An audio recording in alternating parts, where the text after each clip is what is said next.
Alors, écoutez, moi, je vais vous remercier d'être ici aujourd'hui pour rencontrer ma collègue, la ministre de l'Immigration. Je suis très heureuse de l'accueillir dans la région parce que ça faisait effectivement depuis au moins un an que je lui disais que bientôt, on allait avoir l'opportunité de recevoir comme région des Syriens, donc des familles syriennes. Et c'est de là que finalement a émané l'idée de recevoir ma collègue dans la région et de faire en sorte qu'elle puisse rencontrer un nombre maximum de groupes qui travaillent en lien avec l'immigration, mais des immigrants eux-mêmes. Alors, juste pour votre information, partenaire média, on a rencontré ce matin les services de main-d'œuvre, l'appui, qui se penchent sur l'immigration. On a rencontré également le groupe de francisation au centre de formation aux adultes de Baie-Saint-Paul, au centre éducatif Saint-Aubin. Ça, c'était fort intéressant, un moment fort touchant, parce qu'on a rencontré justement les membres des familles syriennes. On avait l'opportunité d'avoir une interprète également avec nous. La table de concertation en immigration de Charlevoix également a été rencontrée et tout à l'heure, après notre discussion avec vous, on rencontrera le comité d'accueil donc de réfugiés syriens de Baie-Saint-Paul avant de se diriger vers Saint-Hilarion, au centre des loisirs, qui c'est central dans notre circonscription, et de rencontrer des immigrants eux-mêmes au nombre de 25 environ ayant confirmé leur présence. L'objectif de la journée d'aujourd'hui, c'est bien sûr que la ministre puisse être sur le terrain, donc voir quelles sont les réalités charlevoisiennes, les besoins également et comment l'immigration est une solution pour les enjeux qui se placent devant Charlevoix et auxquels on fait face comme région et comme société, milieux ruraux également. Alors, merci d'être là. Bien, je suis ravie d'être ici. Alors, une journée bien remplie, je vous dirais. Vraiment bien organisée, bien remplie. Et en tour de force, vraiment, Caroline, parce que très rapidement, j'ai pu saisir les enjeux ici. Mais aussi, je voudrais féliciter la communauté parce que je sens aussi beaucoup de mobilisation autour du projet d'immigration. C'est sûr que l'accueil des réfugiés syriens, c'était l'objectif à l'origine. C'était un moment, comme tu dis, Caroline, très, très émouvant. Mais ces projets-là d'accueillir des gens qui ont vécu la guerre, des traumatismes et tout, de se déraciner de leur pays, puis qui ont été dans des camps de réfugiés, mais de venir ici et de voir leur réaction. On va commencer vraiment avec le côté très humain de l'immigration. Les sourires et le fait qu'ils déjà commençaient à parler français, puis ils ont dit que leurs enfants commencent à parler français. Ils adorent la région. Ils se sentent tellement bien ici. Ils ont l'impression d'être vraiment choyés, qu'ils sont arrivés dans un paradis insoupçonné pour eux. Ils ne pouvaient pas s'imaginer. Nous aussi, on le sent, hein, comme par ailleurs. Je suis montréalaise, mais quand j'arrive ici, j'ai l'impression que c'est toujours le paradis du Québec. Alors, donc, eux le sentent aussi, mais ils ont parlé de la chaleur des gens d'ici et du cœur. Hein? Ils ont fait comme ça, ils ont touché leur cœur. Ils ont dit, ils ont trouvé les mots en français pour décrire. Alors, je pensais important de vous transmettre ce message parce que moi, comme ministre de l'Immigration, j'ai travaillé tellement fort. On continue à travailler très fort dans ce dossier. Ça a été un projet emballant, extraordinaire, où le Québec s'est montré un vrai leader en matière d'immigration humanitaire. On est aussi fort que les acteurs partout sur la planète. D'ailleurs, le Haut Commissariat des Nations Unies nous ont félicité personnellement, le Québec, pour le rôle qu'on joue. Ils disent que vous êtes 4e par rapport à votre population. Vous arrivez au 4e rang par rapport à l'effort humanitaire que vous livrez, après les États-Unis, le Canada et l'Allemagne. Alors, je pense qu'il faut en être fier et je pense que la communauté de Charlevoix doit aussi être très, très fière de ce rôle.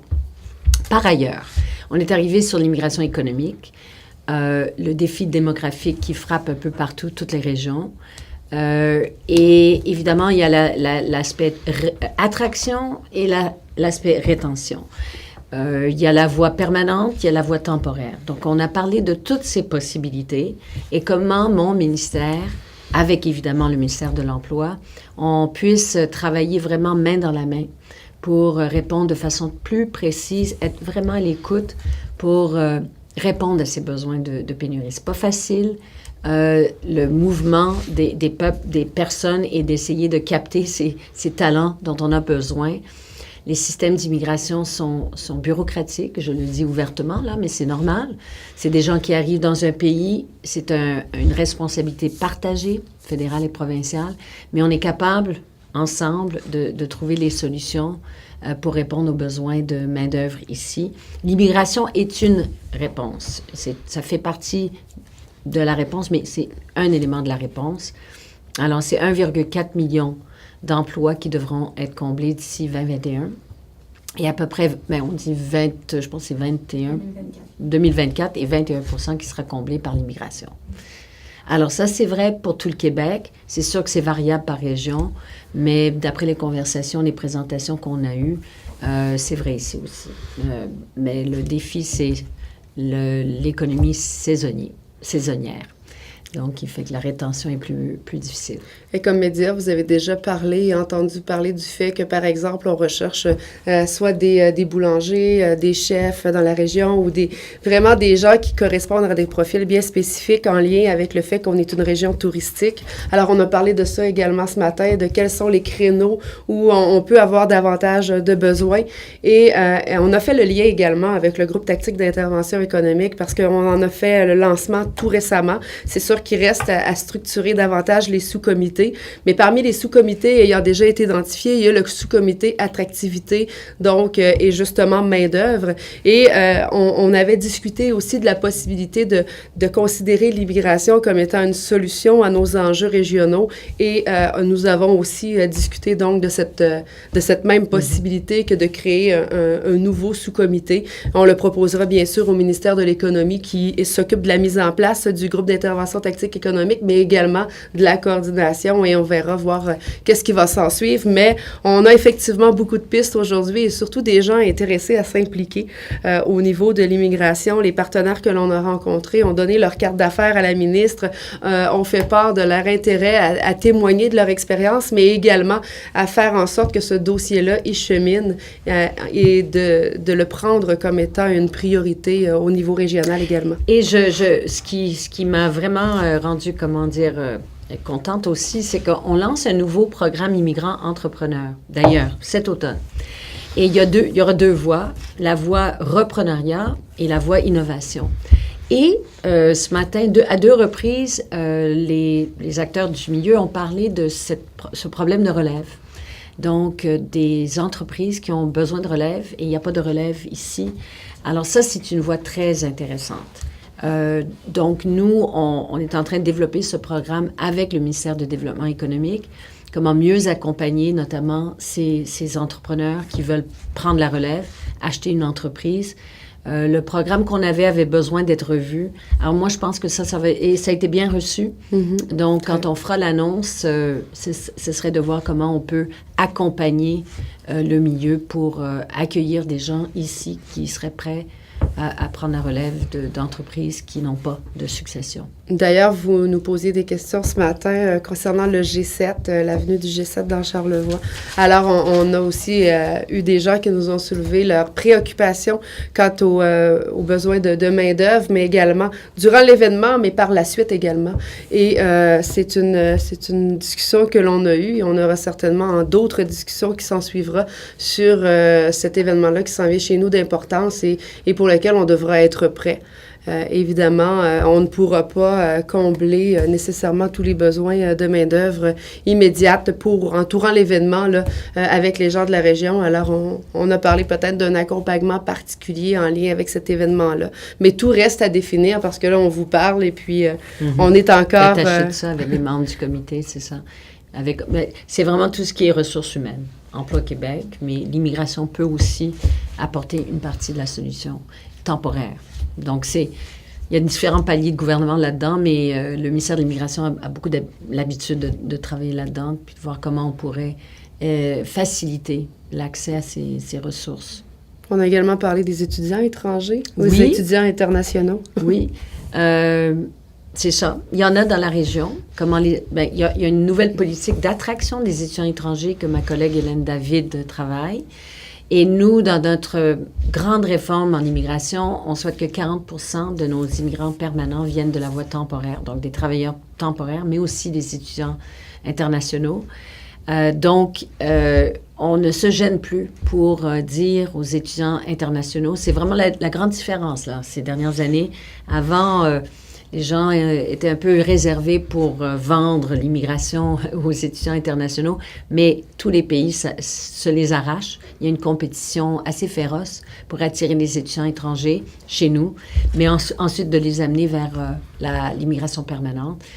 Donc, on s'est dit qu'ici aussi, on pourrait voir à mobiliser et appuyer le milieu pour attirer ces étudiants ici. Une fois qu'ils étudient ici, évidemment, avec l'aide de Québec International, on a déjà signé une entente avec Québec International pour qu'ils puissent accompagner les milieux et les institutions pour l'attraction et la rétention des étudiants étrangers. Et Québec International est vraiment mobilisé pour couvrir l'entièreté de la capitale nationale, donc travaille en collaboration avec les intervenants de Charlevoix et pour Charlevoix également. C'est d'ailleurs un partenaire identifié dans le groupe tactique d'intervention économique pour faire partie de certains sous-groupes et promouvoir Charlevoix à l'international lors de missions à l'étranger dans le futur.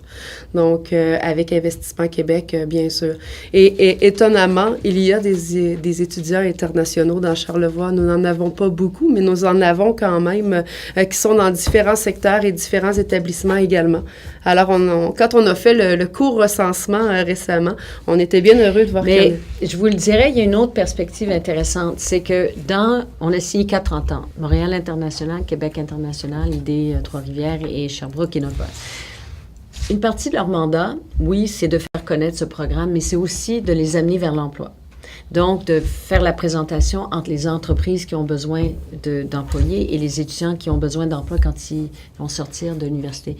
Donc, la région, qui soit de Montréal ou qui soit de Québec ou d'ailleurs, de présenter notamment les perspectives d'emploi dans cette région, ça fait partie de leur mandat. Mm-hmm. Donc, s'ils étudient dans la région de Québec, ils pourraient facilement trouver un emploi ici qui est quand même dans la grande région. Oui.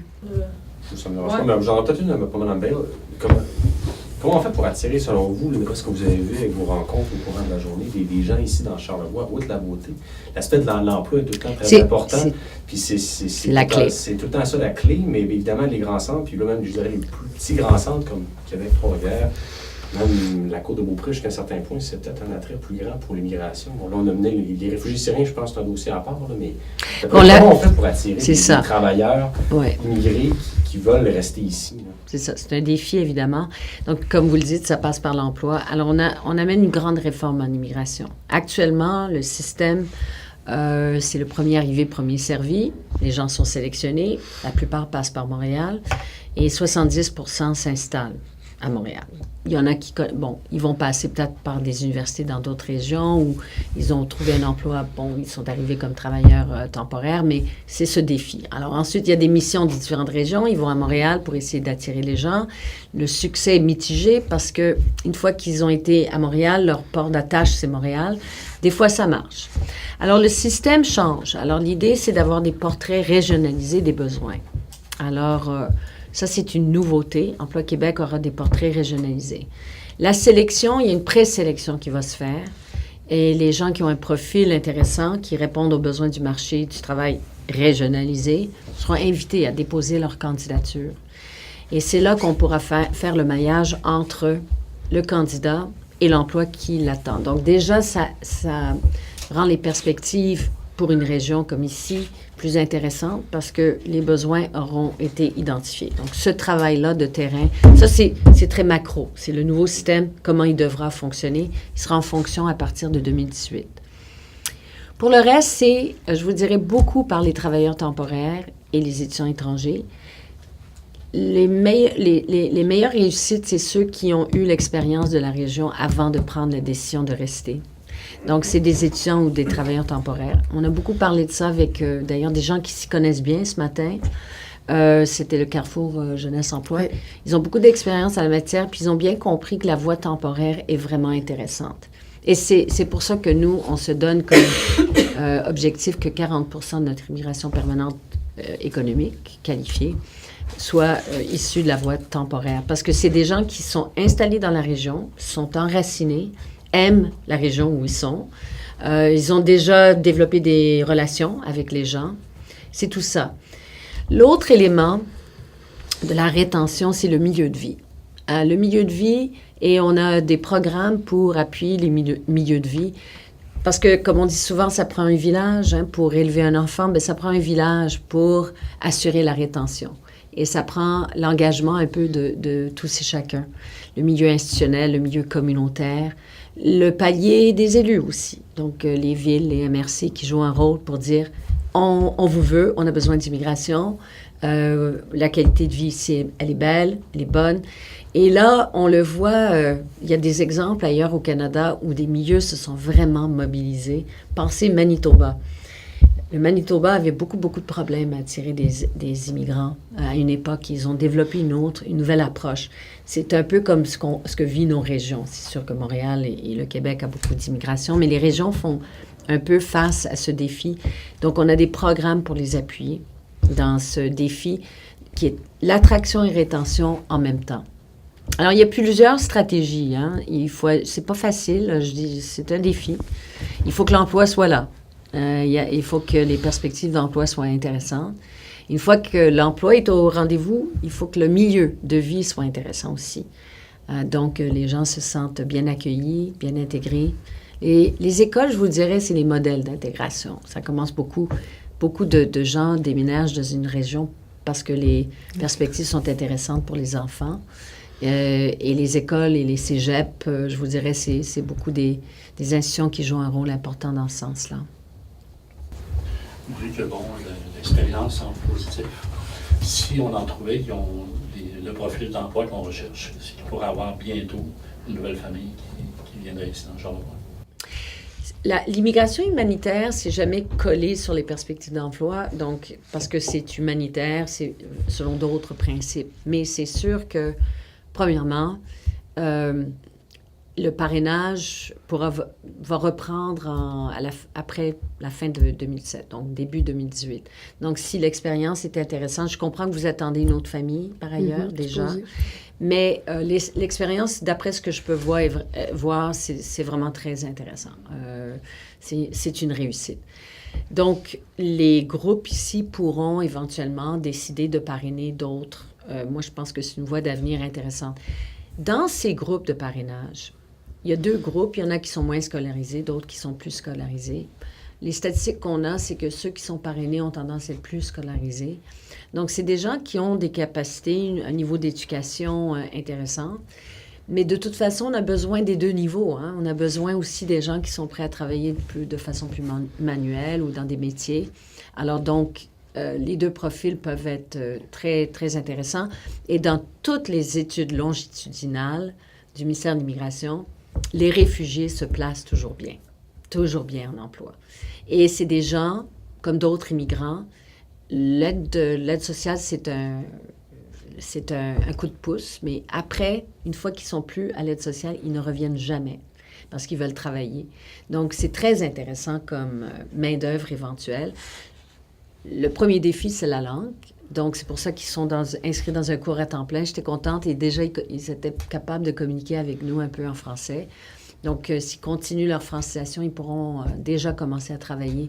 D'ailleurs, même des gens vont recruter des régions à Montréal ou même à Laval ou Sherbrooke où il y a beaucoup de réfugiés. Ça aussi, c'est une possibilité intéressante.